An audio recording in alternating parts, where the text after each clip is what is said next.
If you wanna stay with me, if you wanna try.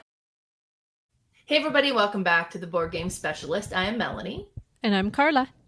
And today we are doing our top 9 games of travel games. Now we almost got very different lists here, and I'm glad we talked about it at our last episode, because for some reason I pictured games about traveling or games where there's traveling inside the game. And I was like, oh my God, that's going to be a really hard list to put together. But maybe Tiny Epic Quest, because you can travel by griffin or raft or boat or something like that. But in your mind, all along was kind of more travel-sized games. Yes. Things you could take in a suitcase, on a plane, maybe play on a beach. Just kind of things that won't take up a lot of space. Now, we did do little tiny games. Yes. I didn't include any of those. No, I didn't either. Yeah. But these are more, I don't know, just something that could fit a bigger audience for my list anyway. Some of them can, I kind of got a variety of card games, dice games, party games, solo games. So just kind of, take a few things that could kind of fit all kinds of different types of people. I did the same. I kind of took in consideration where would I normally travel to and who would I be traveling with. Yeah. Kind of, in that situation, which game would and I'm not counting going to game conventions and that sort of stuff. No, that's a different beast. Lots of big games. Yeah. All righty, so let's get started with this. And as always, Carla, we're going to be starting with you. But before we get talking about our travel game, let's talk about what you've been playing lately. So I just want to mention something before we get into that. Our last episode, we did get a lot of comments, a lot of good, but a couple really bad ones that I think some people didn't watch the whole video, or they were just very offended by our choices. Now, we did say at the beginning, we expected it. Yeah, we did know it was coming, but just to rehash, we did say we do know these are very good, well-designed, very popular games.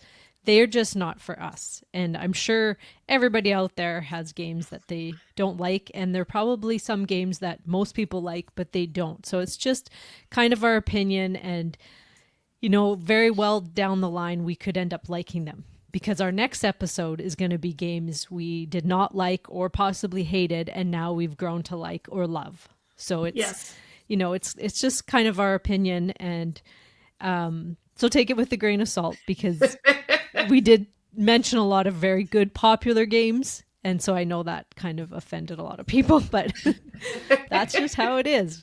Me and Mel like most games. If you were to play games with us, you would find out that we're pretty easygoing, and we pretty much like almost everything. So it was hard for us to kind of get that list. We only chose out of maybe 12, 14 games. Yeah. So it wasn't like there was a whole stack of games we don't like. But back to games we do like. So the game I've been playing lately is one of my favorite games, and I did receive the expansion to it, and it's called Earth Abundance. Now, this one adds quite a bit to it. It's not like a huge box expansion. It doesn't have a lot of physical properties to it, but it really changes up the game.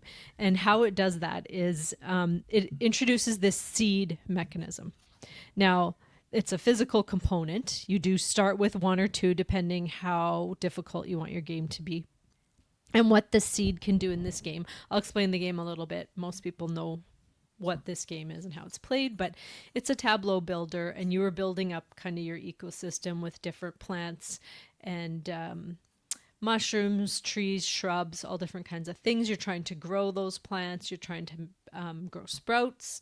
You are also trying to gain a bunch of soil, which is the currency to pay for the cards.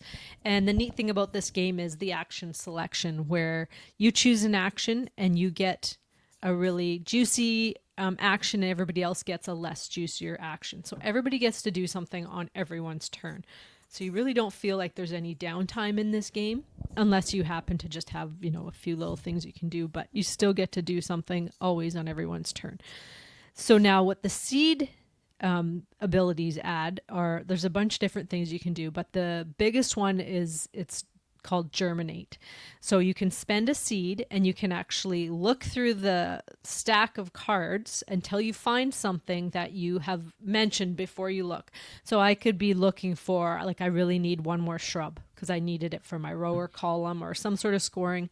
So I have to announce I'm looking for a shrub, and you will flip over cards until you find one, and then you take that card. So it's really neat because a lot of the cards have combo tastic things on them that can do stuff with other, like all the other cards in your tableau. So it might be like a rower column thing. It might be something that is adjacent to it that will let you sprout if you have the certain type of plant. There's all different things it could do. Or you might be trying to get a card for one of the scoring objectives, and you just need one more, and then you've got that, and you'll get to place your leaf down first. So that one is really neat. Seeds aren't easy to come by, but there's other ways to get them as well. Now, the other thing that you can always trade one in for 2 soil, which is currency again. So like if you need a little bit more coin, you can do that. You can trade it in to grow one of your canopies so that you can get to the top, because once you complete a canopy, you get the higher point value as opposed to just 1 per growth. You could add 3 sprouts. You can use it for compost. There's all kinds of things. There's a lot of more interactive abilities in this game. So a lot of the cards have abilities that will give you something really cool, but then also give everybody else or people next to you something. So you might get, I really need 5 soil right now, so I'll play this card, but it gives everybody else 2 sprouts. So you're kind of like, okay, I don't care. They can have the sprouts. I just really need the soil. So the cards are really interesting.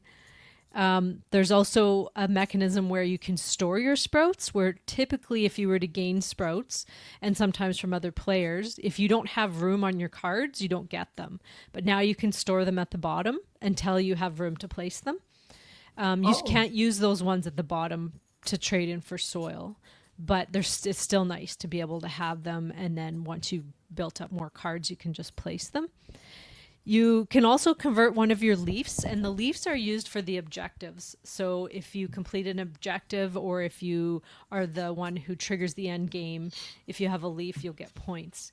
But sometimes there's a couple objectives you're never going for and you're never going to reach. So you can actually trade that in for a seed if you want. And then the seed, again, can be used for all those different things. You can also trade in 4 sprouts for a seed. So there's different ways to get seeds. Some of the cards will give you seeds and some of the actions and stuff, but it just adds a really neat mechanism. Some people might think it makes it easier, but I think it makes it more interesting, because then it's like a bigger race to those objectives, because sometimes some of those objectives are so complicated and hard that you're not going to even go for them because it could ruin kind of what the game that you're playing. So I think it just adds a really, really cool like balance of things, and a bunch of just different, like so many different ways to do different things, and all the interactive part of it. It just makes it that much more of a less solitaire game. I played it solo with the expansion, and it still is awesome. I mean, you don't have the interactive part of it, but you can still do all those things. And yeah, it made the game quite a bit better. And I loved it to begin with, and now I love it more. And now they have an animal expansion that has been kickstarted a few months ago. Oh, wow. So that'll probably just... You're backing that? Oh, yeah. That is backed. Now, the green cubes, those are the sprouts. Yes. And those were in the game before. What does the seeds look like?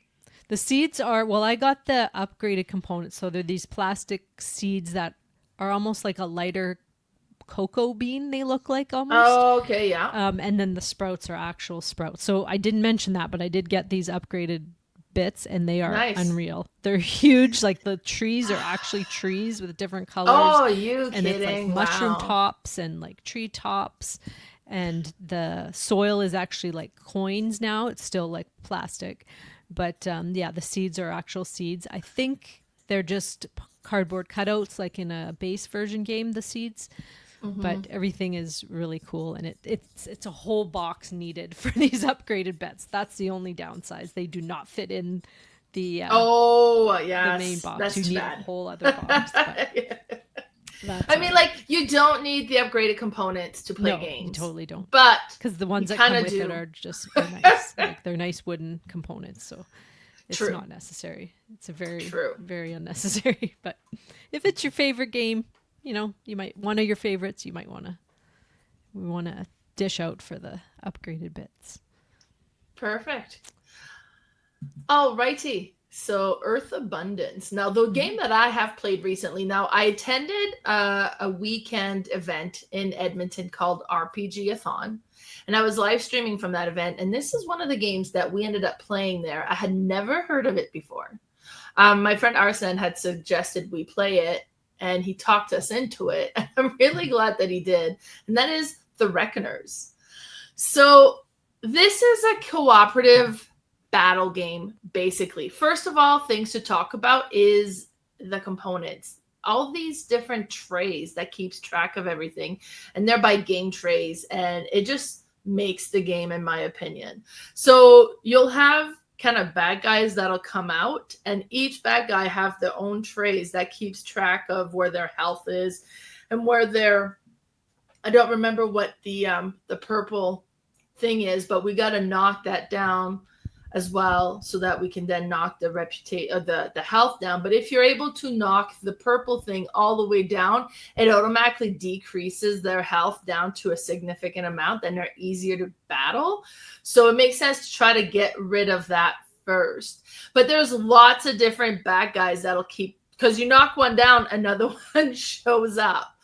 But the whole purpose of this is you have these little like minions, but there's the main bad guy, and it's something Steel was the name for the main bad guy, but we cannot defeat him until we knock his purple thing all the way down. And once we do, then we take that cardboard out of the tray, we put the health cardboard, then we need to battle his health and try to defeat him.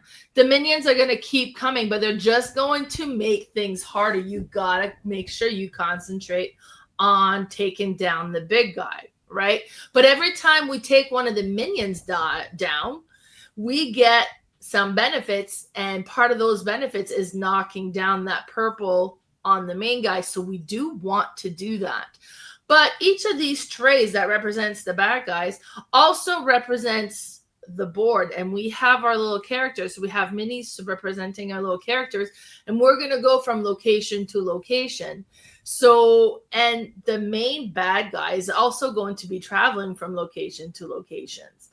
But this whole game is a dice rolling game. So we all get 6 dice to begin with out of our base color, and then 3 basic dice that we're going to roll, and depending on what we roll, what we're going to activate. Maybe we're damaging health, maybe we're damaging that purple tracker, or we get money so that we can go and buy some items. And we kind of divvy up between all of us who's going to get what items. I was at the point where I was like, okay, quit giving me items. I forget about them and I don't use them. Like, you guys take them.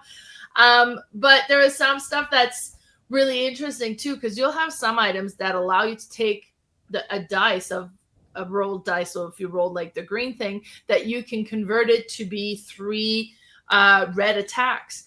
And the red attacks allows you to remove some of the minions that are coming out, because they will clutter your board, and you'll get a bunch of them out. And at the end of the round, if there are some red minions on there, it's going to increase the health, I think it is. It increases the health of the minion that we're trying to knock down, right? The whole thing was super interesting. And you know what? There's something just so satisfying about a nice dice chucking game where you just roll dice and assign what you want.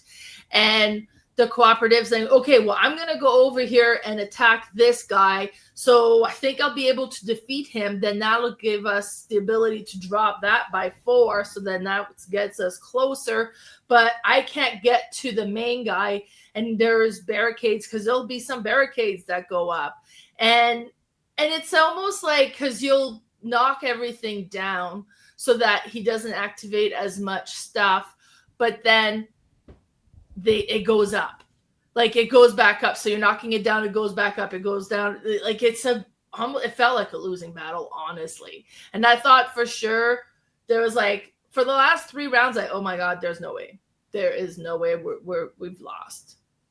Because we have like our health as well as a team, and we're down to like it's not health, it's population. Mm-hmm. So you're losing your population, and if everybody's dead, then you lost, right? So I think we were down to like 2. So technically we lost. We won in the end because we did manage to defeat him before we were all the way down. But is it truly a win if there's only 2 people left, right? But the whole thing was actually so satisfying. All of us loved it. The components are amazing, the trays and how it all came together and organized. I'm going to be keeping an eye out for this one. I was really impressed. But that's one I've played recently, and that is The Reckoners. Yeah, those trays look cool. They remind me of the Mistwind trays that we had, where everything's like totally organized, and then you can just stack them all in the box and nice shake that box, and everything stays in. Oh, see, that's amazing. That's how all games should be. Nice. Well, and then one thing that was interesting is during the weekend, Pimitaway announced that they're actually going to be adding kind of 3D printing into some of the products and services that they're offering. Oh, wow. So I'm going to be getting some amazing game trays now, like just through doing all that for all the games that needs an insert that doesn't have a decent one. Nice. But let's get to our top 9 travel games. So, Carla, you're going on a trip. What are you taking with you? Well, the first game I'm going to take is typically a solo game, but it can be played 1 to 2. And this would be perfect to play on a plane or just sitting in a beach chair. You can just play it in your hand. You don't even need a table, really. Oh, wow. Yeah, so you don't have to like lay anything down. This one is called Fateflip Washed Ashore.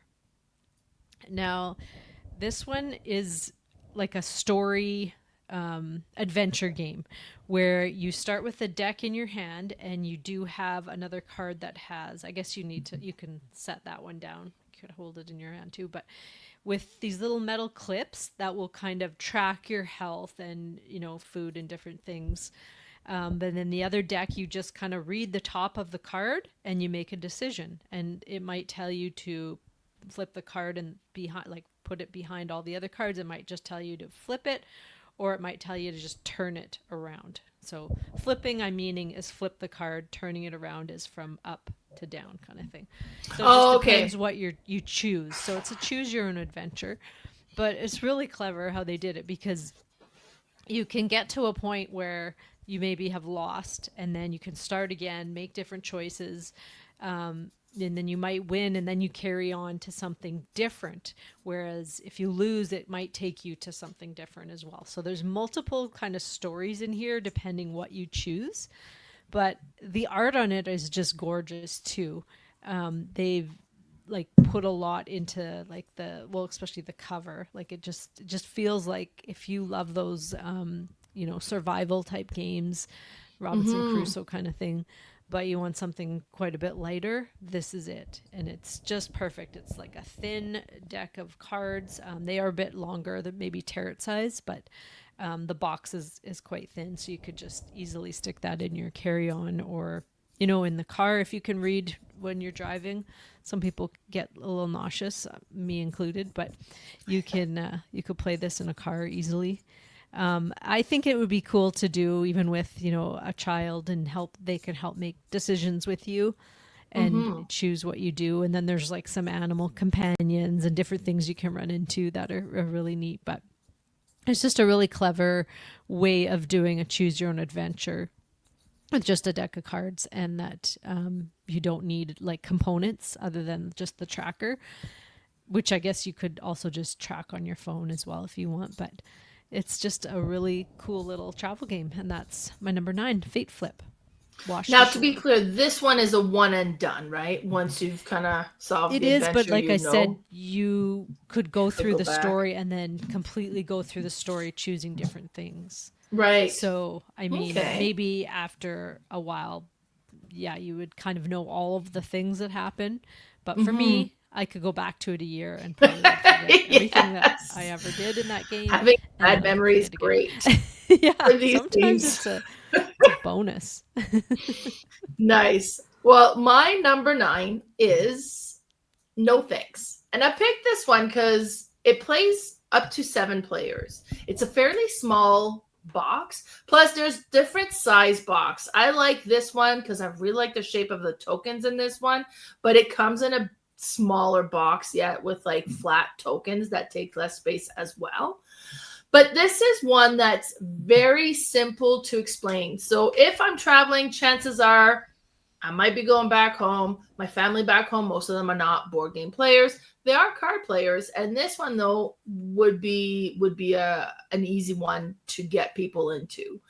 And what's interesting with this one is you have all the cards, and it goes from 1 to 35, I think it is, and you randomly pull 9 cards out, so you don't know which numbers are out, but 9 of them are out.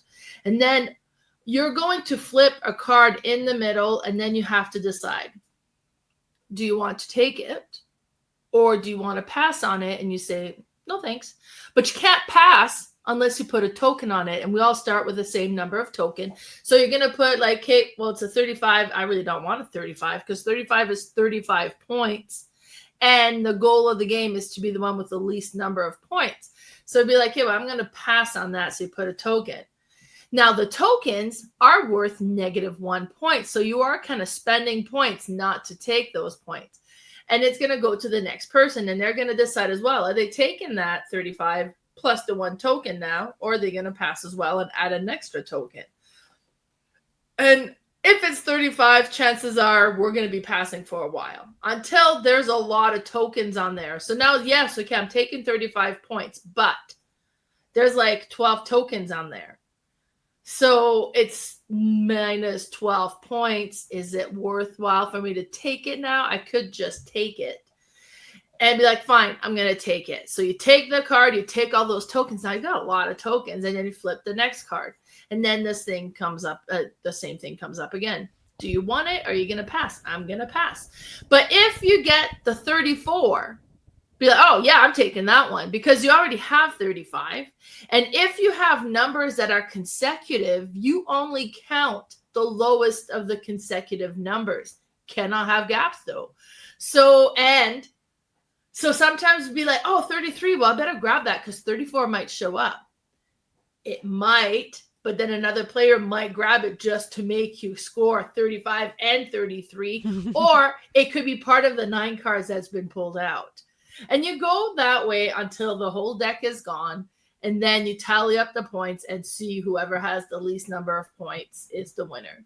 This is one, mostly when I introduce this game to new players, this is one that's like, okay, again, let's play one more time. It's never like, it's always very well received, and it's, small game to travel with, and that's why this is on my list, and that is my number 9, No Thanks.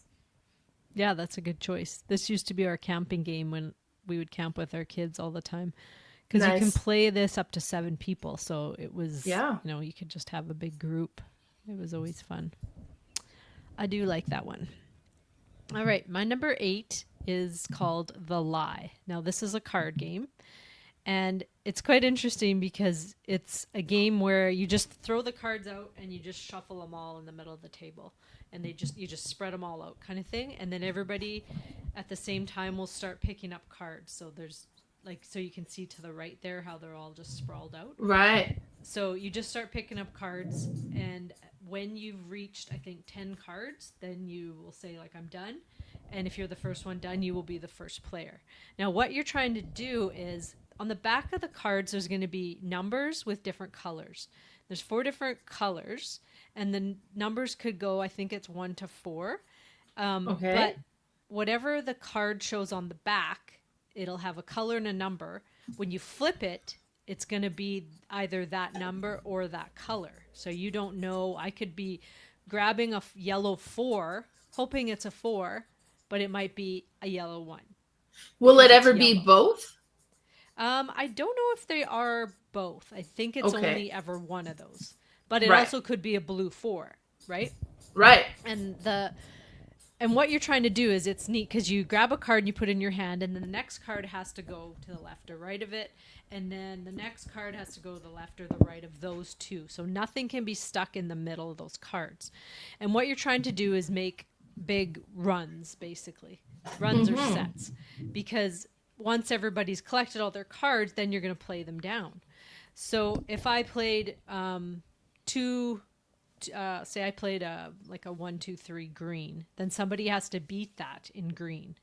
So they'd have to do like a 1, 2, 3, 4 kind of thing, or like 4 green 4s kind of thing. Like they'd have to beat it, and if they can beat it, then we just keep going around, and you're basically just trying to. It's a card shedding game. You're just trying to get rid of your cards. So the first person to get rid of your cards, then you get to grab scoring cards. So I think the first player out gets to grab 3. Might be 4, but I think it's 3. So you get to just grab 3 out of that messy pile and flip them, and those are your scoring cards. So again, you still don't know what you're grabbing, but you're hoping to get 4s because then that's the higher points. Right. And then the next player, the second player, will get like the first player out gets the 4, and then you continue on the second player and so on. And then they will grab cards, and they only get 2, and then the third player gets 1. So then you go again and you do the same thing, and I think you do 3 rounds, or maybe it's however many players there are, you do that many rounds, and then you just count up your scoring cards. So it's just a really easy talk game, very simple. But again, the lie, when they call it the lie, it's the card is lying. Is so lying I'm to pretty the card sure itself. none of it. It's not a completely true card. It's lying about something. It's lying about the color. It's lying about the number. Oh, okay, But it's just a really neat way. Did we not play this at? I have you never had gone. played this, and it sounds like a chaotic card game, which is right up your alley. Yeah. So I'm not surprised you're enjoying this, and I am curious. I want to try this. Yeah, you would like it. Like, because the part where you're collecting cards is real time. Everybody just grabs something. Right. But then after that, it's just like a normal card game. But yeah, you would definitely like this game. It's a newer one. I think it was 2024, possibly beginning of 2025. Makes But good games. yeah, it's a neat one though. And yeah, that's my number 8, The Lie. And I think The it Lie. plays. Does it say? I can look what It it doesn't plays say up on to. the screen there. I'll So look here, but I'm pretty sure it might be. Let me just look here. I'm on BG. what would we do without BGG? Board Game Geek. Yeah, there we go. Oh, it is a 2025 game, and so it's 2 to brand 6 new. players. Nice. That is So, a I mean, nice group. Yeah, it plays Yeah. a decent size. Okay, Yeah, I'm gonna need this. yeah, you'll like it for sure. Perfect. So that was The Lie. Yeah, All righty. so that's like a card/party game I'm choosing for travel. Sure. For going to. A lot of times we take our family to a condo in the mountains or to a beach, and we bring a few games, and this would definitely be one I would bring. Perfect. My number 8 is Piles. Similar reason, because this one does play up to 8 players, anywhere from 2 players, and I've played it 2 and I like it, up to 8 players, and I've played it 8 players and I like it, and it feels more chaotic somehow. And Piles is a real-time card game where you have a bunch of piles, so 7 piles of 4 in front of you. And you're sorting laundry. You're trying to get all of the same article of clothing in different colors, but all the same article of clothing together in these piles. So we see a tank top there, so we want to get all 4 tank tops together.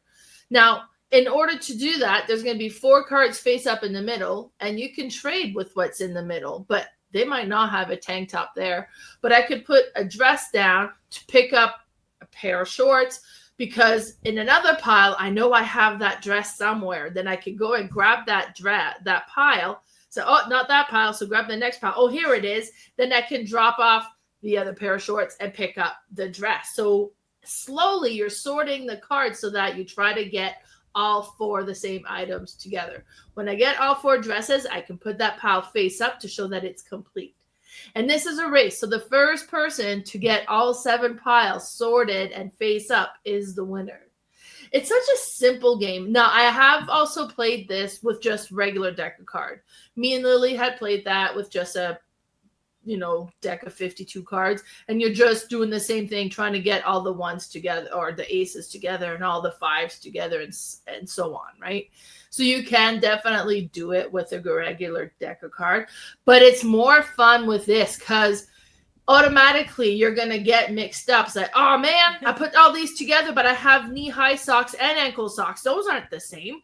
So you kind of have to be the same article of clothing. Like they have to be identical. There will be different colors, but the shape needs to be the same. So Piles is one that just goes over so well. It plays quick. It's mayhem, but it's fun. And just because it can play from anywhere from 2 to 8, I think that's so versatile.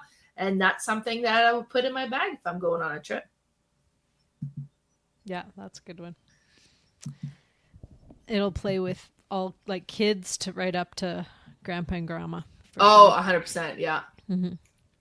My next one is a tiny, tiny box one. Now, this is a good one if you're backpacking or something and you only have a little tiny space to put something.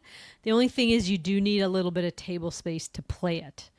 Mm-hmm. It's quite a little thinky game, but it's called Iota or Iota. I'm not sure how it's actually pronounced. Yeah, Iota. Iota would be it. So this one is kind of in the line of Ingenious, I think. It's kind of got a similarity to that. But what you do is you start with these 4 little cards in your hand, and they're square cards, just tiny cards. And there will be one placed in the middle to start. And on the cards, they're going to have a shape, a color, and a number. So 3 different things. Now, whatever you place next to that first card is going to have something the same and something different. It might have 2 similar things and 1 different, or might have 2 different things and 1 similar. So when you place the card, you basically are making the rule for that row. So if I have a 3 blue cross, I could put a 4 blue cross down, or I could put a red 5 cross, as long as there's one thing the same and some different. Now, once you do that, somebody else, then the next person goes, and you score each time you do it. So as soon as I place that next to it, I count up the points, which are the numbers on the cards, and I score them. Now, you could use paper, but I have this cool app on my phone, which is a scoring counter. So you just tap for the score, and it's very simple. So instead of doing all the math, you can just tap a bunch. I just got 15 points, add 15, add 12, and you don't even have to do your math there.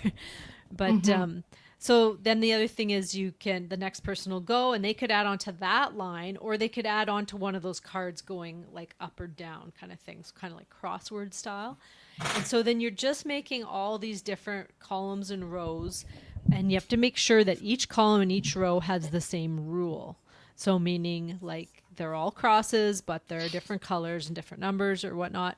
And then at some point, sometimes you can actually stick one in between where it fits the rule on both sides. So it might be, you might have a row going and then an intersected column. And then if you put one in the corner of it, and if it fits that row and column, you're going to get to score both of those. That's very satisfying when you can do that. Yes. Because you get a whole bunch of points that way. It reminds me a little bit, I don't know if you know of the game Set. This was a game, it was like a children's learning game that I bought when my kids were young. And it was a card game that you would put this grid of cards out and you would just scan with your eyes trying to find the sets. And the sets were kind of like this. They had to like either be all the same, but there was always 3 different things. There was shape, there was color, and then shading. So there was 3 different things, but you had to find, and it was very their brains are so fast. Like we would play this, and it seemed like my daughter was 2 years older than my son, and she was very good at it. But then he was better. It felt like the younger the person, the quicker the like their processing was or something. And so I'd be sitting there staring. I'm like, I think I got one. They'd grab it out of like way before I could get it. So we kept playing and I did get better at it. But it's interesting how I would be interested to play this game with kids to see. I mean, it's not a race, this one, but just to see, because me and my husband literally just played it on the table before we recorded here. And nice. After, you get this big grid going, after a while you're like, there's nothing I can do. I can't do anything. And then you look and you're like, oh, well, I can put this one thing here. But it'd be interesting to see if they could see a lot more options than we could kind of at the end.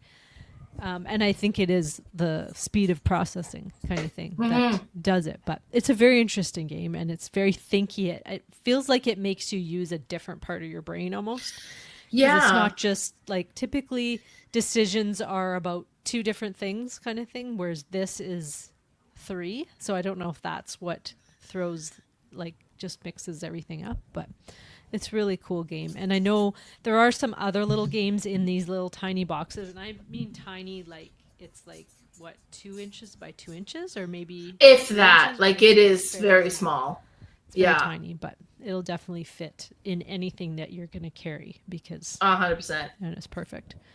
But yeah, you just need the table space, like a little bit. You don't need a whole table, but sometimes it can get like, that way. If you have even like a hotel table should do in this. I mean, depends, I guess, unless you're just, completely going off the edge or whatever. We've had it stretch out quite a bit. Oh, yes. Yeah, but like you can see in the picture here, the squares. So they're all squares. There's a blue, a red, and a green, but they're all different numbers. So it has one thing the same and 2 things different. So it's because every once in a while my husband would be like, can I put this down? I'm like, no, because it doesn't follow the rule over here. And then he started to get it. And then he's like, okay, I got it. And then, he started to catch up to me. And I'm like, oh no, I must prevail and keep my point streak. But we ended up with a very close game, so it was good, but I really enjoyed it. And that's my number 7, Iota. Yeah, and it's interesting because I agree, it's very thinky, but it's not thinky in the way that it's complicated. It's just like it's noticing skills. You got to notice and still find sit and chat where while you're playing this. 100%. You just have to you just have to look, okay, where can I put this? Like you don't have to sit and think for, you have quick turns still. It's very quick turns. But Yeah, for sure. Great. So my number 7 is Roll For It. Now, for the longest time, this was our most played game ever. And it's been dethroned by Love Letter recently. But we have played this one a lot. It's a game that I got fairly early when I got into the hobby. It's a tiny little game. And it comes with these tiny little dice that are kind of so cute. And now there's different boxes, like different colored boxes. You could combine them together and play 8 players, but each box will play 4 players. And you'll take all of the dice of one color and you flip up 3 cards. And there'll be different dice symbols on them with different amount of pips. Now, the smaller the point value, the easier they are to fulfill. You only need 2 dice that matches that, and then you fulfill the card, you can collect the card. The bigger the point value, like the 15, you need to have all 6 guys committed to a specific number in order to complete that card.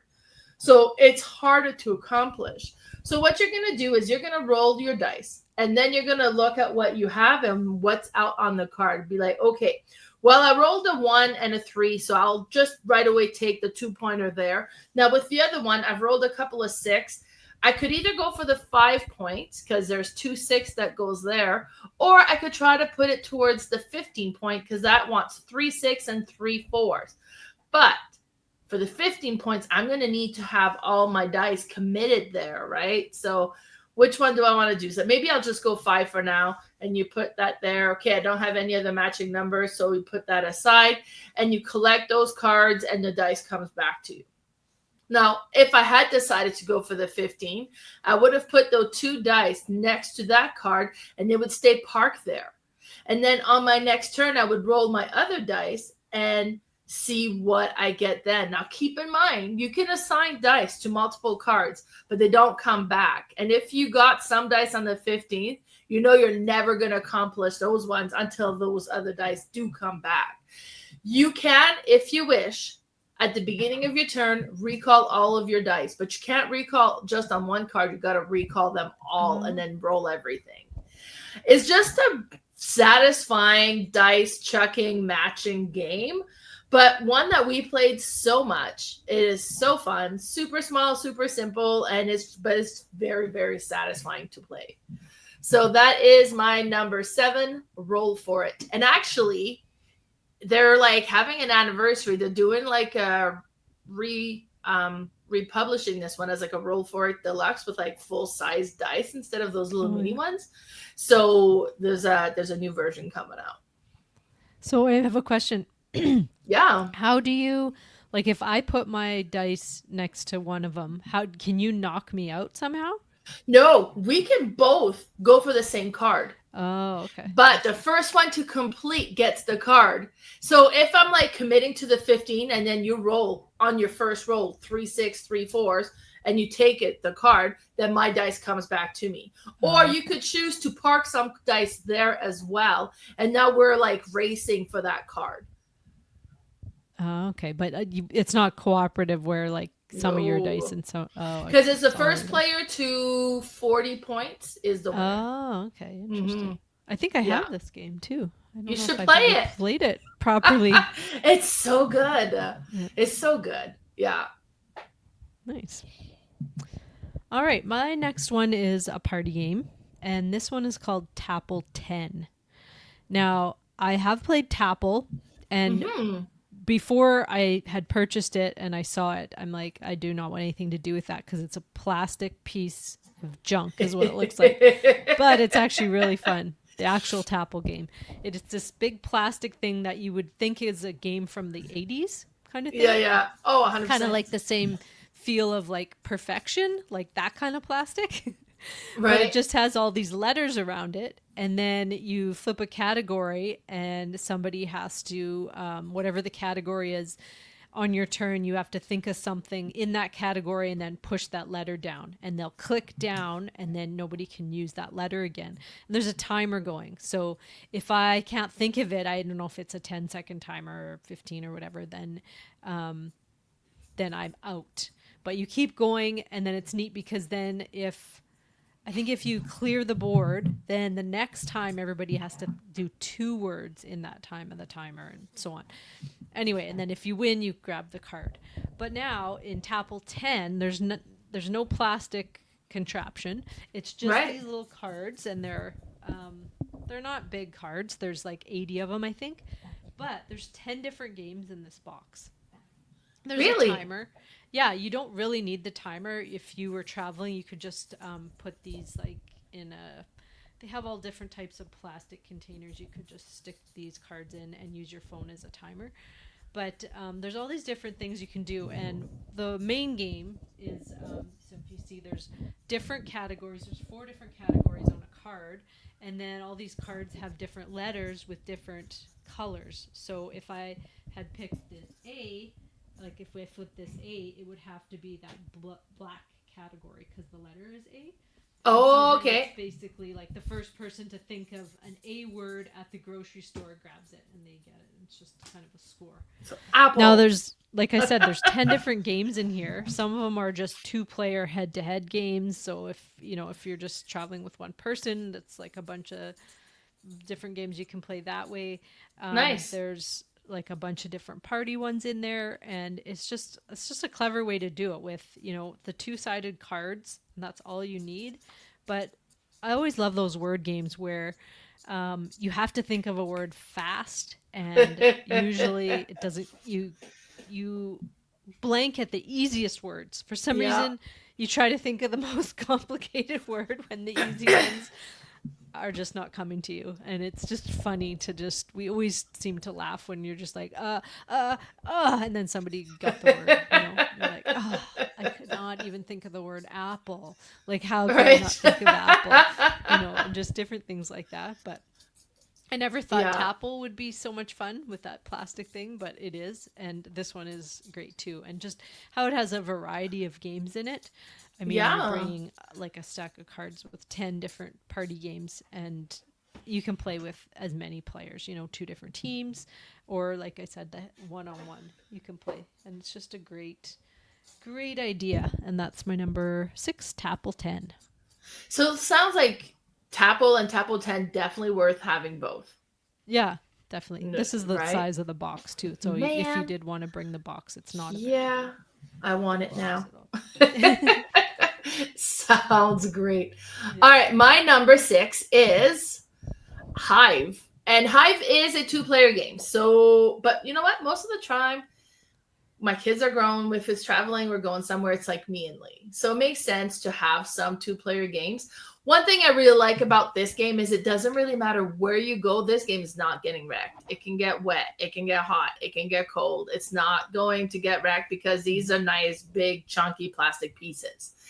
And you start by placing, like you place one of your tile down and it'll have an insect symbol on it. And then that particular insect will move a certain way. Then the other player is going to add another of their colored tiles. And then you're going to add one of yours. And you have to touch your own color when you place a tile out.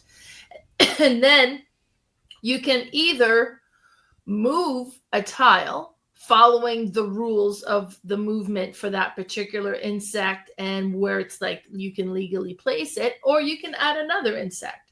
And the goal is you're trying to surround the other player's bee, this queen bee. And if you're able to surround it, then you win the game. And sometimes, like 90% of the time, I lose because I'm so intent on circling that bee that I completely forget to look at my own. And it's like, oh no, how was I so like caught up here? But it just is such a satisfying, I would say, like very chess-like feel to this game. This is nicknamed Bug Chess. There you go. Yeah, and it's fitting, right? So, but it comes like my copy comes with like a pouch in there, and you can put everything just in a pouch, or you can leave it in the box, they have a mini version, I think, as well that you can get. I think I have the mini version. They're not that much smaller, like very slightly. Yeah. So it'd be easy to fit, but also super easy to play anywhere, and you don't need a large space to play this either. Yeah. So that is my number 6, Hive. Yeah, good choice.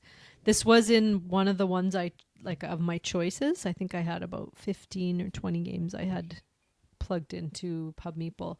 And this was actually my number 10 because I haven't played it in a long time. But I do like this game. And it's one you could play in the sand, on the beach. You could play anywhere. Like it doesn't, picnic table. You don't have to have like the flattest surface. As long as you can kind of line up the tiles, you're good. But that's a good choice. I ended up playing this one on Canada Day, so it was fresh in my mind. Oh, perfect. Nice. And there's like little expansion insects you can buy to like add. True, like the ladybug and different things like that. Yeah. Yeah, it's neat. All right, my number 5 is like a little roll and write game. Now, we used to play 10,000, which is a dice game. There's probably multiple names for it. Over and over, like camping. We'd go on the houseboat with friends. It was just something we always played. And it was one of those games where you never play one game. You play, sometimes 10 of these games because sometimes the game can be over in 5 minutes and sometimes it can take 15. So in 10,000, what you're doing is it's a push your luck game and you're trying to reach a certain number. Now, this is basically a version of that, but it's pirate themed. And all the dice, instead of having numbers, they have different icons on them. So they might have a gem on them. They might have a sword. They might have a monkey, looks like. Monkey or a parrot.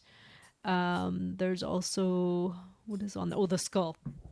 So what you do is you grab all the dice on your turn and you roll them. And anytime you roll a skull, it's locked. You can't roll it. And if you ever get 3 skulls, you've busted and you're done. But if you don't bust, you can keep rolling as long as you want to get as many points as you want. And what you're trying to do is mostly get all of one kind of pip up. So you either want gold gems or blue gems or maybe all monkeys. And the more you get, the more points you get. So let's say if you had like 5 monkeys, you might get like 500 points. But if you had 7 monkeys, you might get 1,200 points. I can't remember the exact point configuration, but it's high depending how many you get. Now, the neat thing about this is there's a deck of cards with it too. So every turn you have, you flip over a card and it'll add something to it. It might be something bad, like a skull. You've already started with 1 skull before you roll your dice. No. Yeah. You might have that pair of a monkey and a parrot. And what that means is you can use them as the same. So even if I rolled 3 monkeys and 4 parrots, it's all one set. It's all counts as one. Nice.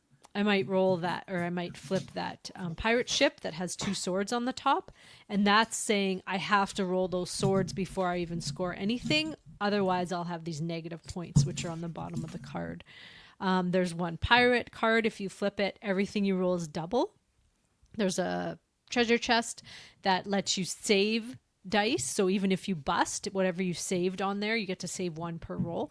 You'll still get to score those points. But the neat thing too is if you happen to roll at least 3 skulls in your first turn, then you go into, I forget if they call it Skull Island or something, and you are starting to roll negative points for everybody else. So if I've rolled 3 skulls, then every turn I have to at least roll 1 more skull before I can continue on. And if I don't, then I stop, and however many skulls are there, it just depends. Like there's a certain point configuration, but that say it up to 500, then everybody else would lose 500 points. So it's sometimes, okay to roll the skulls if somebody's way ahead of you. This one only goes up to 6,000. This one is also on BGA. I play this a lot. My husband loves this game, so we play this quite a bit. It's one of probably his favorite dice game, but it's just a neat way to play 10,000. Another name that is basically the same game is Greed, and it's a dice game too, and they use letters, I think, instead of the just normal dice. But this one is really neat because the cards throw like a wrench and things and can help you or hinder you depending what you flip. But it's a really neat time passer when you're, just not feeling like doing anything super heavy, and you just want to maybe sit and have a drink and just roll some dice. This is perfect. And that's my number 5, Piraten Kapern. Well, I was looking for it. It's on my wish list now. I am very interested in this one. Oh, yeah. Because we used to play dice all the time as well. And at first I was like, okay, so it's like Farkle. But no, it's definitely different than Farkle. Yeah, and then when you said Farkle like... was 10,000, yeah. So, this one looks super interesting. So, interesting. All right. My number 5 is The Gang. And I picked The Gang mainly because this will appeal to... Did I put the thing as a box in the thing? Oh, no, I put the same picture. So somehow I didn't put a picture of the box, but you can see it there anyways. So The Gang, what's really interesting is most everybody knows how to play poker. So if you know how to play poker, you can play this. But it's poker cooperative. So it kind of changes the gameplay quite a bit. Because you're not bidding on whether you think you're going to win the round. You're trying to all sort your hands to figure out without discussing or looking at who has the worst hand and who has the best hand. And you're trying to do that 3 times in a row or 3 times to unlock the safe thematically. But you're trying to make sure you don't fail 3 times. And if you're successful or if you fail, there'll be kind of a different ability card that might come up. But sometimes you'd be like, whoa, okay, no, I have the worst hand. And somebody's like, no, you don't. Guaranteed you don't. I have the worst hand. Like, really? And then you'll have somebody's like, oh, I don't know, my hand's not that great, so I'll take second place. It turns out they got a pair of aces. Like, what are you talking about? Your hand was amazing. But it does, like... And it has like a little cheat sheet that helps you kind of figure out how to sort your hand if you're not that familiar with poker. This is a game guaranteed is going to make you better at playing regular poker as well, because you're going to learn to analyze your hand more. But you kind of sort your hand on 4 different occasions, because it's Texas Hold'em. So you just have a couple cards, then we flip some cards, and then you bid on, like, or you kind of sort your hands there. Then another card gets revealed, and then it could be like, oh, wait a minute, I have all hearts here. All of a sudden, I think I have the best hands. Like, oh, hold on. You went from like fighting for the worst hand. Now you think you have the best hand? Like, and you're trying to figure out, like, what does she have? So it's just a very interesting way of playing poker. And I quite enjoy this one. So that is my number 5, and that's The Gang.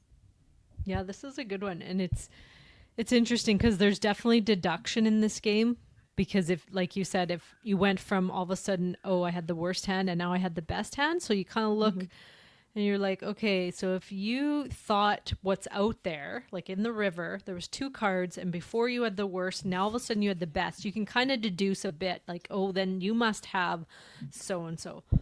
Yeah. I play this with my husband and my son, and he's unreal at figuring out what cards we have. I don't know how he did it, but we played, and every hand he would be like, as soon as I would say, oh, I have the worst, he's like, no, you're here, and he kind of like say, this is probably where I should be, and this is where you. And I was like, I kind of went along with him. I'm like, okay, let's see where this goes. And he knew what cards we had. He's like, well, I knew because of this. Like, he totally deduced what cards we had. Nice. And me and John are like, what the heck? Like, do we need to take this kid to Vegas? Because, like, he knows what's going on here. But typically, I didn't have this one on my list. And the only reason, because I really do like this game. I love it. I love cooperative games like that, where you have to kind of figure stuff out. But my family, when we play board games, they like to compete. So I did get my son and husband to play this, but they mostly like we are such a competitive family that it's usually none of this co-op stuff going We're on. Working together here. We are battling. So nice. I didn't make my list, but this is a really good choice, because the one thing I'll say is I don't know if you'd want to play it with someone who didn't know poker, and only for the reason that they might not know the frequency of what hands you could get dealt. Like they might think, oh, well, I have this hand that's here, like in the upper middle, but they might not be able to kind of deduce what others might have, or kind of, know the rarity of some of the hands. That's about the only thing where I have played with people who had no clue about poker, and I was like, oh yeah, I guess they think that 3 of a kind or 4 of a kind is not that great, and it's a pretty good hand. Go all in. So yeah, but that's the only thing. Nice. But most people have played Texas Hold'em or some type of poker, so it's a good one to bring and try out with different groups. Yeah. Good choice. My next one is a little card game, and we've talked about this, I think, quite a bit. You had at our PG-a-thon, you did a little top 9 with one of our friends, Matthew. Yeah. And this was in there, and I was like, oh yeah, this is definitely going on my list. And this is Sea Salt and Paper. Oh, now, this nice, is just a little card game, and I feel like this is going to be like a trilogy, because there's a second game kind of in the line of this with kind of the same type of art, different but the same. I don't know. But so is it still origami or? No, it's Pixies is kind of the same. Oh, like it's not the same, true. But I don't know. There's something the same. I don't know if it's the same artist. Sure, but it it's has really an neat. oddity to it. Yes, it's the same as this has an oddity to it. So, but not like the game is not similar at all. But I feel like there's going to be another one coming out with, that kind of look again. But anyway, this one, it has this little origami art on it, which is really cool because it's all different fish and sharks and swimmers and mermaids and different things on these cards. And how you play this game is there's really no setup other than you put the deck down, and I can't remember now if you start with cards in your hand. I don't think you do. So you literally put the deck down, and I think you might have one discard on each side, if that. But you, on your turn, you pick up 2 cards. So you either pick up 2 blind cards from the top of the deck, or you take one of those discards. And then if you can make a pair, and a pair meaning they have to go together. So it doesn't necessarily mean the same card.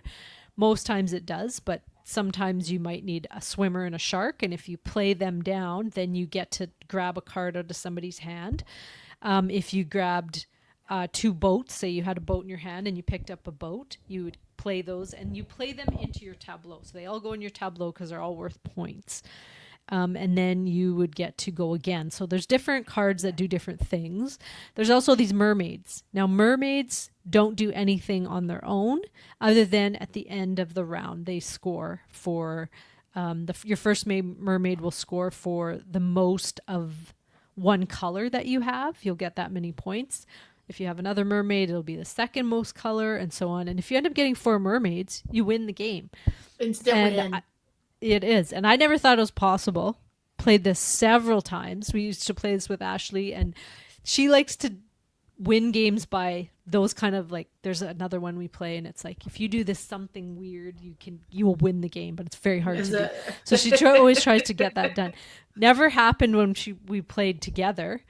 We would always take a mermaid, either with the shark and the swimmer, and pull one out of her hand, and she's like, ah!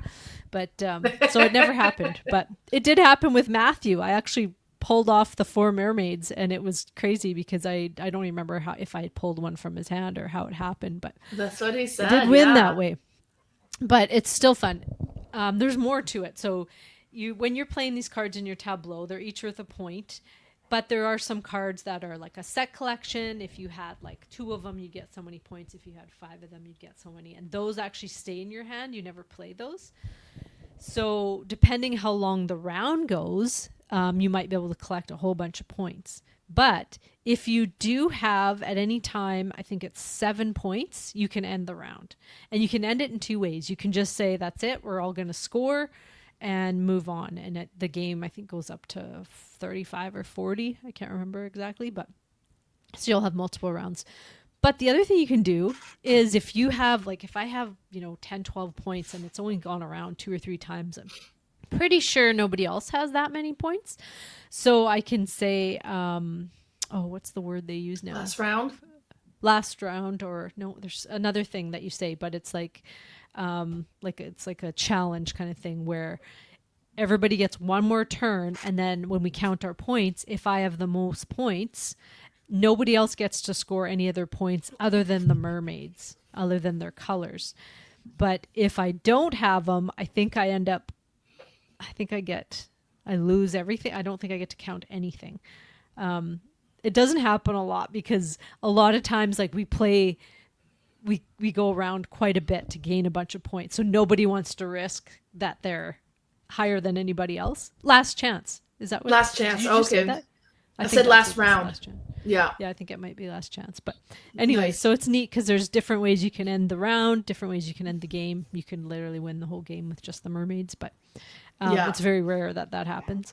And you can play this on BGA too. It's a neat one, but you don't need a lot of space other than, you have the deck in the middle and you have a little bit of cards in your tableau.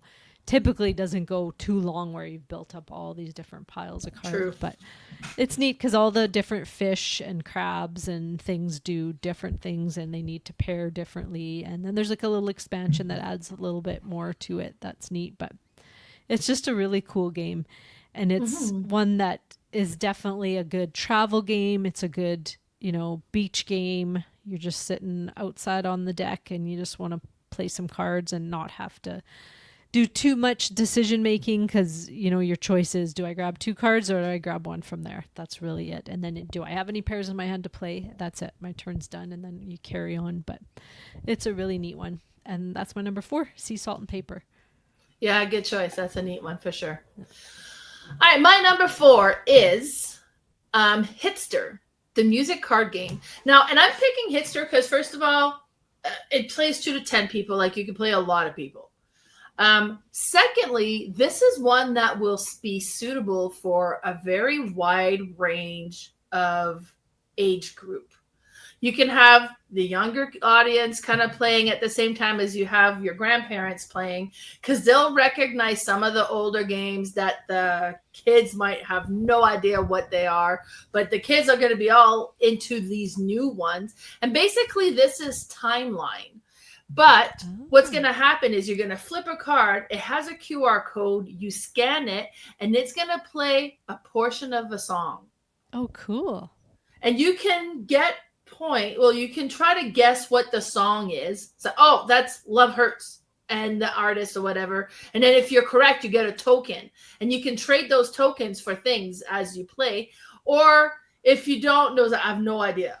But then you put it somewhere, say, okay, well, I think it was after this song, but before that one, so I'm going to tuck it in here. And then you flip it over, and it shows the year that this song came out. It's like, whoa, that is way older than I thought. And then you don't get to add it into your timeline. But sometimes if you've collected some of those tokens, you can kind of add tokens. Like I'll spend 3 tokens to just add one to my timeline. Or I can spend a token to try to steal. So, okay, I think he's wrong. So I'm going to place a token to bet that you're wrong. And if you're wrong, then I get the card. And it's the first person to get so many cards is the winner. This one has been a hit with my family over Christmas. And this is one that Nick, my stepson, has a lot of, like his friends and like his group, they'll play games every once in a while. They'll host a game day, and this is one that he's borrowed many times. It's just so interesting. And yeah, you'll have some like songs from the 50s to the 2000s. Like it's a wide range of songs that you try to fit in this timeline, and it's just so satisfying. So that is my number 4, Hitster. This one I'm gonna have to get because my family, my brother and my husband are like music fanatics, and they'll love it. I'm pretty sure my brother mentioned this game to me. I'm just checking in his and there's chat. more and more coming out. He's like, you'll heard find of a game called Hitsters? Yeah. It's at Walmart, this one? Oh, you'll find this one at Walmart, yeah. Oh, okay. Yeah, it's everywhere. Like, he asked me in June, heard of a game called Hitsters? It's kind of a Name That Tune game. I'm like, I've heard of it, but never played it. He said his friends said it was a blast, so yeah, I'll have to get it. So fun. Yeah, no, you do need this one. Because, yeah, it's like timeline, but with music. Yeah. Cool. Walmart, hey? Huh. I'll have to check out Walmart. All right. My number 3 is another one that can be played at solo or multiplayer. And you do need a little bit of space for this one, just because you build this mountain in it. This one is called Tranquility Ascent. This is like a sequel to the game Tranquility. But this one kind of is a little bit more, what's the word? Well, you can play with more than 2 people. I'm pretty sure Tranquility was only a 2-player game. And this one goes, it looks like 1 to 5. Or 1 to 5. Yeah. I play it a lot solo, but I play it on BGA with multiplayers just to see how that goes, and it's quite neat. So you start out with the bottom of your mountain, and there are these little triangle cards, and they're kind of all set out, and then you each have a hand of cards, and you are going to play them into these mountain slots, and whatever you play, it'll be a certain color and a number. Now the card next to it is going to have to be well, you would like it to be the same number or very close to it. Because if it's the same number, you don't have to pay any cards. But say I put a 2 red down and then my next card was a 4 blue. That's a 2-point difference. So I'm going to have to pay 2 cards in order to play that. You only have so many cards in the deck, and you're trying to reach the mountain peak. So I think it goes up to about 8 rows kind of thing. Between 8 and 10, but you need to have saved enough cards in order to do that. And then you have to use the mountaintop card. I think there's probably 4 or 5 in the game to place on the top. So you kind of have to save one of those for the end. But it's neat because the bottom row, you can play anything in there, but as you get up closer to the top, you can't play anything lower than the amount the row is. So if I'm in the 3rd row, I can't play any more 2s in that row. So I would if I did get more I twos in see, my yeah. hand, I would use the twos to pay for cards that I'm Right. playing. Then there's some other little cards in there, like a bridge, that you can place a bridge anywhere, but then eventually you have to replace it with a proper card. But it can kind of, bide your time until you get better cards in your hand. You can also get rid of all your cards and grab new cards, but again, you're wasting cards and time, basically, because there's only so many cards, and if you've used them all before you get to the top of the mountain, you lose. It's a very satisfying game because building that mountain peak is just, I don't know, it's just one of those things that a lot of us gamers have, where it's very tactile and our eyes like to see things that fit perfectly and look grand. But it's a very addicting game. This one you can also play on BGA, but it's a perfect travel game. It comes in a cube, like a cubed box. I think it's exact same size as Tranquility. Might not be the best backpacking game. That cube could be annoying putting in your backpack, but it would easily fit in your suitcase or carry on. You could probably you might even be able to get away with this on a airplane table.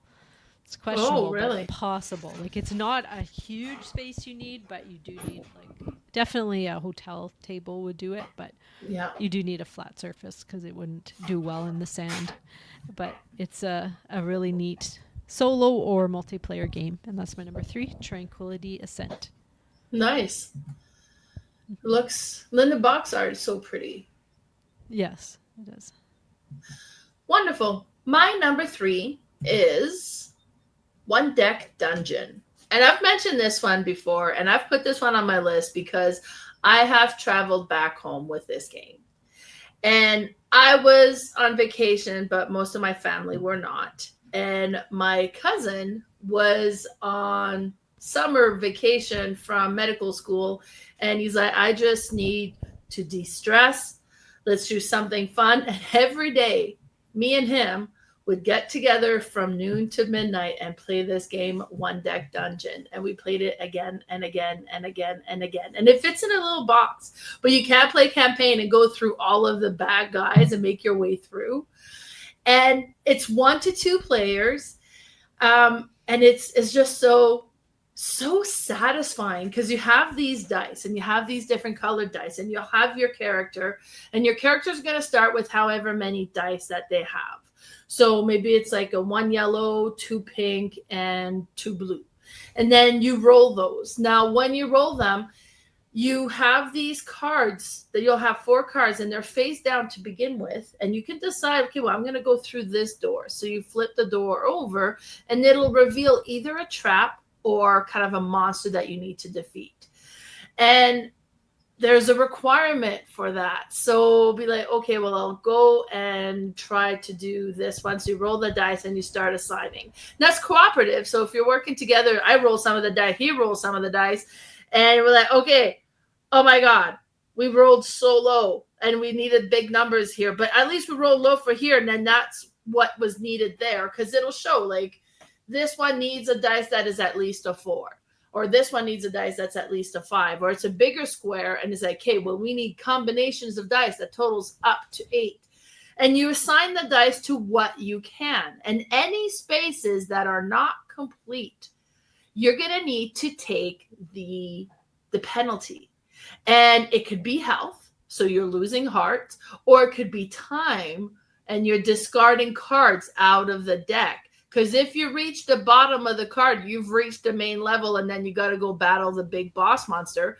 But all of these battle cards is also how you're going to upgrade, and you're going to need to defeat them in order to get special spells that you'll be able to activate. Or maybe you'll discard them for the victory points so that you go up in your level, because you can only have so many skills and so many items if you're lower level. So you need to level up to be able to tack in more. So definitely have lots of like multi-use card games here. And maybe it gives you more dice that you can roll. So that, okay, we're not getting a lot of blue dice, but if we defeat this monster, we could get blue dice. Let's try to defeat that and go for the dice.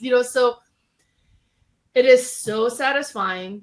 it was so satisfying. We played it again and again and again and again and again, like the whole week.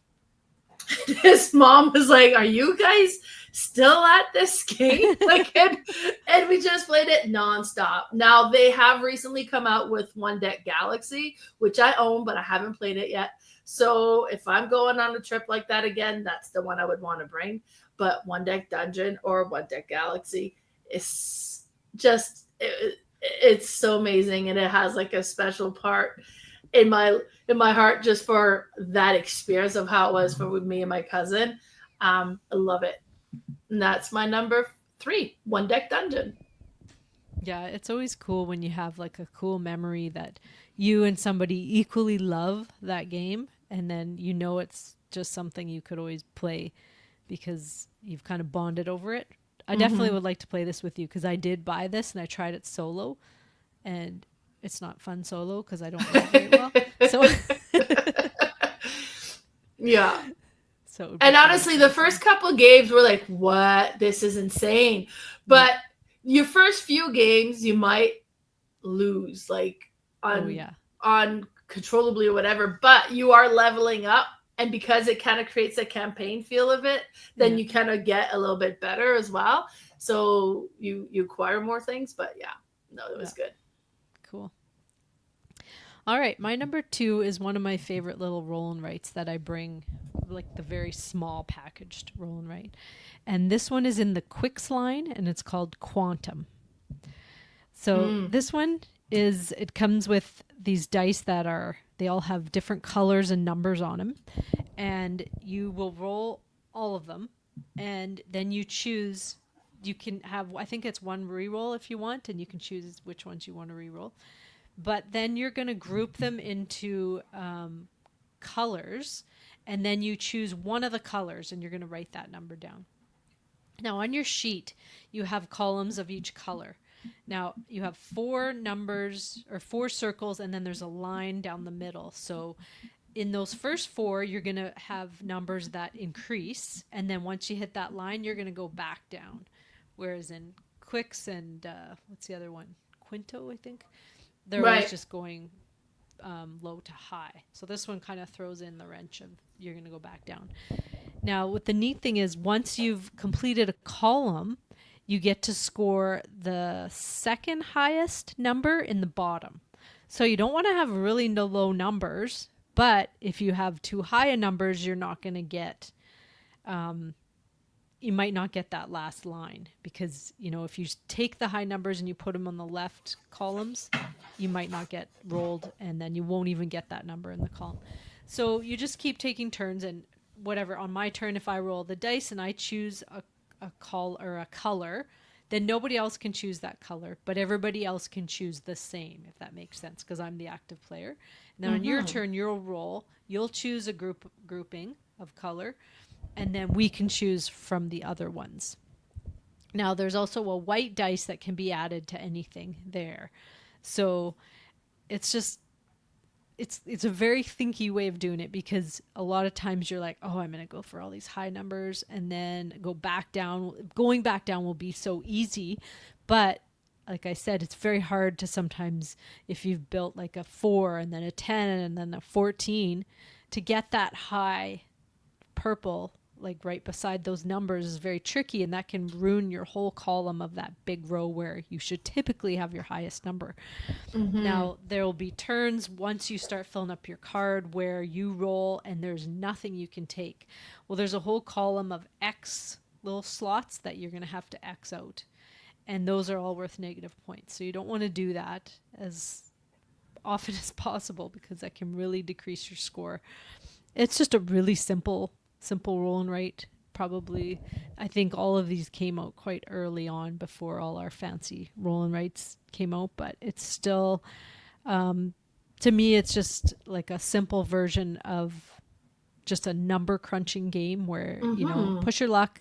Do I just keep rolling and try to get the exact number I need, or do I take what fits here? Won't give me a high number, but I'll just take it. 9 times out of 10, you should just take it, because you're not going to roll exactly what you want. You feel like you will, but you never do. And it's just a satisfying game to play. especially if you can fill your whole sheet before everybody else, because that ends Nice. the game too. But Oh, yeah, yeah, this nice. is this is my number 2, Qwantum. Good pick. Nice. All right. My number 2 is Humbug. So this one finally just arrived. I have paid for it. I need to go pick it up. It's still at Sentry Box. I've played this game, or a version of this game, years and years ago in its prototype form, when my friend Duncan was developing the game. Because what they did with this is they kind of did like a challenge. It's okay, using these cards, come up with a game for this. And this is a combination of 12 different games. And it's the 12 games of Christmas. Yes, it's Christmas theme. But just the fact that this small game can be played in 12 different ways, I think it adds a lot of variety. So if you're traveling, you don't have a lot of room, 12 games with this one little box just makes sense. But what was so interesting with the version that I played, and I remember playing it, my mind was blown, and I was like, oh my God, this game is amazing. Because he had created a trick-taking game, and we love a trick-taking game, but it was a deck building trick-taking game.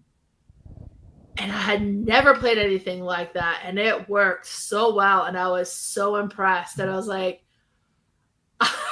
this was like an instant back on Kickstarter for that version alone. But it's Christmas themed, so you have 1 1, 2 2s, 3 3s. From the look of the picture here, like I said, this was years ago when I played the prototype. It's just now arrived, and I'm going to be picking it up. But it was just such a unique and amazing combination for a trick-taking game that I am super excited to pick this copy up and get playing it, and then exploring the other version of the ways to play this game. Yeah, this looks cool. I have this coming too, so I can't wait to play this around Christmas for sure. And all the different games that have been made from it, which is really neat.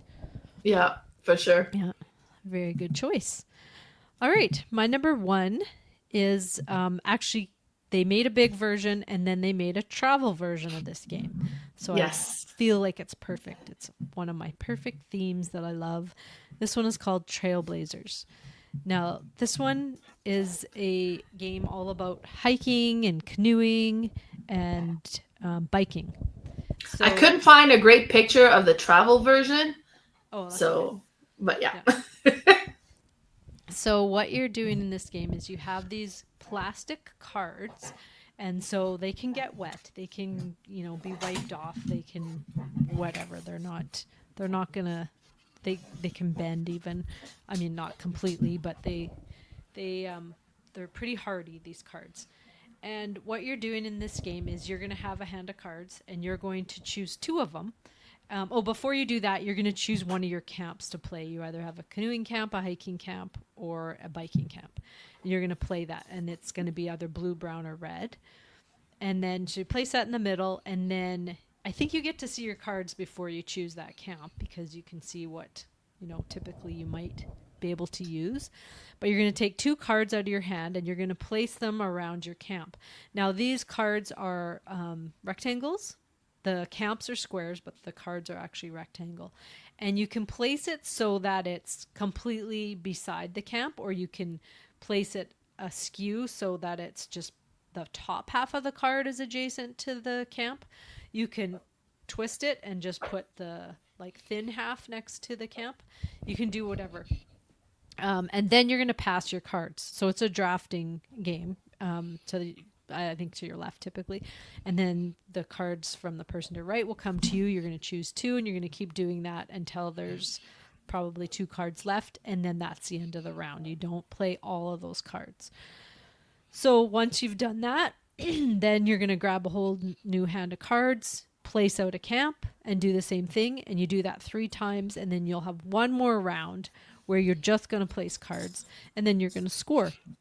Now, in the game, there are some in-game objectives so that you're racing to, but there's also end-game objectives. The in-game might be something like the first person to get 3 loops around their hiking camp. And what loops mean is these cards all have different routes on them, and they can all connect. But they all have different colors on their routes. So the brown routes are all the hiking, the blue are the canoe, and I think the red, or I might have that wrong. The blue might be biking, the red hiking. Whatever. There's 3 different ones. But you're trying to get the same colored routes back to your camp. And you might have an objective that wants the biggest loop. So you might have to try and make a big long loop back to your camp. That might be one. But when you always want to complete loops, because if you don't complete a loop, it's not going to score. Now, each loop will score depending on the connections that it has around it or through it. And also, then if you're playing with like the little animals, you might have animals along your trails. And if you have a different animal on each trail, like different animals, different types of animals on each trail, then they'll score depending how many you have. Like one might give you 1 point, but if you got 5 different animals, you might get like 10 points or something. Now, the thing is, what you can also do is you can stack these cards. So I can place a card if I'm like, I don't really like what I did here, but this one, if I place it over top, it like helps out my hiking trail, but also helps out my biking trail. So you can kind of do that too. So there's like infinite things you can do. And it's a, a tile laying game at heart, which I thought, perfect. I'm good at that. This is going to be awesome. I love this type of game. It's very hard. It's very, very hard to play this game and to do well in this game because you can't do everything. You can't do all the objectives. It's possible. You have to focus on, a couple things, maybe 1 or 2 objectives, and then, trying to get what you're trying to accomplish in the game, but you cannot do it all. It's one of those games where you play it and then you're like, okay, that was way harder than I thought it was, but I need to play it again because I know I can do better.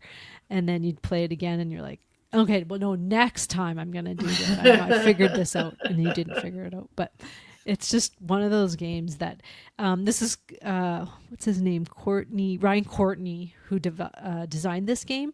Now, he did Pipeline and he did Curious Cargo. And I love the pipe connection in both of those. Nice.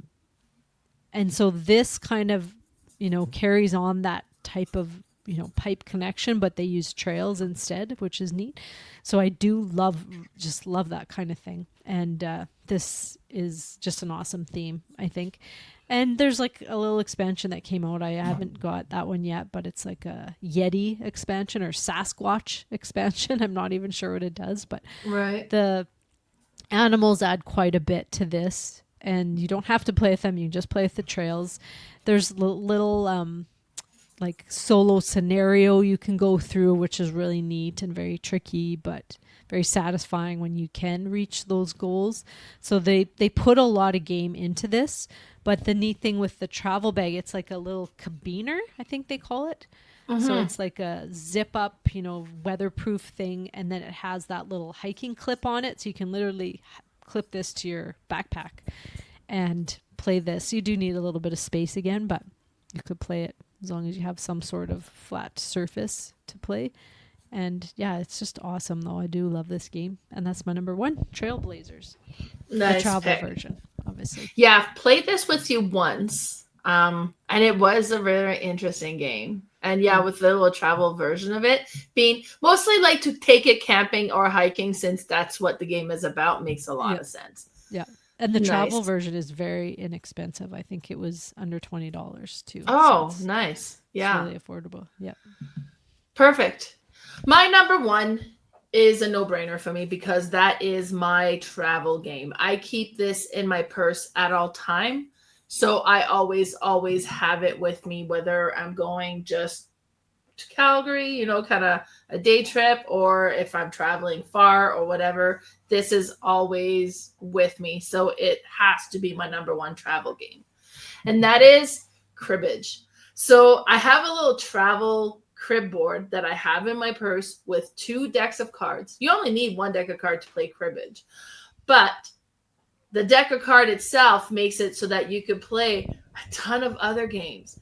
And in fact, we were meeting my sister somewhere, and we were decided to go for dessert. So we went to Dairy Queen, and my son got lost driving to Dairy Queen. So we're waiting and waiting and waiting. So we pull out the cards like, well, let's play a card game. And then we ended up playing at Dairy Queen while we're waiting for them to arrive. And we ended up playing like 3 rounds, and then they got there, and then they took the second deck of cards, and then they played. But Crib is probably out of the card games, like one of my favorite games to play, and it's just so satisfying. So with Crib, you get a hand of, well, you're going to end up with a hand of 4 cards. You'll get extra depending on the number of players, either 3, you'll either get 4 or 6. If you're playing 2 players, you get 6. You're going to pick 2 cards to discard and put into the Crib, which is going to be an extra hand that you take turn scoring as well. So if the Crib is yours, you're going to put good stuff in there. If the Crib is not yours, you're going to try to put cards that's probably not going to score. But you don't know what they're putting in there. And you also don't want to mess up the score you have in your own hand as well. Now, in order to score, there's different things that's going to score. First thing is any card combination that tallies up to the total 15, that's going to give you 2 points.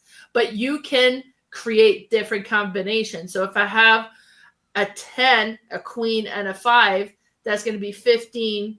So 2 points for the first set, and then the queen and the 5 is going to give me 2 points as well. So you can change the combination of cards.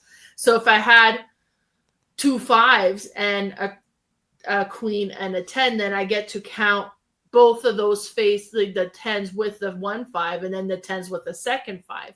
Plus having a pair or 2 of a kind or 3 of a kind or 4 of a kind is going to give you points as well. Creating runs can give you points as well. Having all of the same suits going to give you points as well. So there's different things that's going to give points, and you're just trying to sort these cards to maximize the number of points you're going to get in your hand. But before you score your hand, we're going to take turn playing cards and counting. And this is where you could go up to 31. And you can't go above 31. So I could be like, okay, well, I'm going to play a 10. I would not start with a 10. But if I had only 10s and 5s, I would have to. Then the other player can play. Now, if they have a 5, they're going to play a 5 because our played total is 15, and that's 2 points. So they get to score that then as well. So maybe they put a 5 and they score 2 points. And I was like, what was I thinking? Well, I'll play another 5. Now we're at 20, but I get a pair because I matched your 5. So I'm going to get 2 points for that pair. And they're like, I'm so glad you did that because I have a 5 in my hand. So now I'm going to play it. Now we're at 25, and they get to score 3 of a kind. And then it's like, well, I happen to have a 6, so that's 31. 31 gives you 2 points automatically. And, so there's that back and forth pegging that's going to happen. And then you're all going to score your hands, and then you're going to peg that as well. And then that's the first round. Then you take all the cards. Next person becomes the dealer, and then it's going to be their crib, and then you provide the 6 cards again, and then you sort them. Cribbage is just such an amazing game, and you will find crib tournaments everywhere. They do it here monthly in Acme, and I think last time they had like 40 players or something. Like it was a lot of players that came to play pig. Well, that's all of Acme. And there's like a circuit. We have some people that go from like towns to catch all these crib tournaments.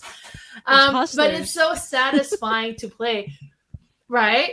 But just having the deck of cards, though, does give you the opportunity to play other game as well. Queen of Spades is one that we played lots. 2,500 was one that my grandma had taught me how to play when I was a kid.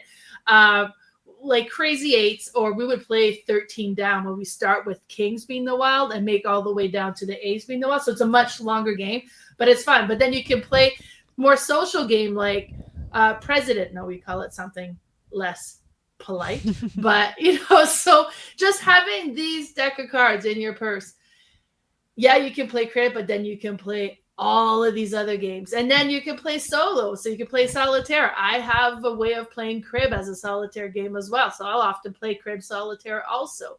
So it's the perfect travel game. Like if you're traveling, first of all, grab your crib board, grab your deck of cards at least. and then pack whatever other game you want to play. But make sure you have these ones. That's the staple and the base of so many games. So that is my number one, crib and a deck of card. Yeah, Crib's a classic. That's a good one. I want to. You have to tell me after how you play solo. Curious. Yeah, well, it's super simple. They would call it Chinese cribbage, and I don't know. We just put Chinese on everything. But what you do is you have to play one card at a time, and you're creating 5 piles, and one is face down. You don't look at, but you have to kind of put one card in each pile, and you're trying to sort them to create the best hand. But then you start at, you got to reach like anything that you get above 30, you get to peg. So you have one set of pegs at the like the beginning where you're trying to reach past 30, and then you have your one set of peg at the skunk line, and you're trying to get in, and you're trying to do that as quickly or with as little hands as possible. Cool. That's neat. Yeah. Awesome. Perfect. So that was our top 9 travel games. Let us know what you would travel with if you were traveling, what you would bring. Next episode, we're going to be doing our top 9 games we hated, but now we love. So be sure to tune in for that. But before we call it quits, Carla, where can we find you? I'm on Instagram at boardgamespecialist, all one word, and I have a Facebook page called Red Deer Board Game Fanatics. What about you? So first, be sure to join us on our Discord channel. We've been very active there. And as well as our friend Matt and his coworkers, they're constantly posting all the games they're playing on their lunch hour, which is so neat to watch and see what they get playing. So be sure to join us there. But I'm also on Instagram at Mel's_boardgame_room. I'm also have a Facebook page called Mel's Board Game Room, and my YouTube channel is Mel's Board Game Room. So thanks so much for tuning in. Bye, everybody. Thanks for listening.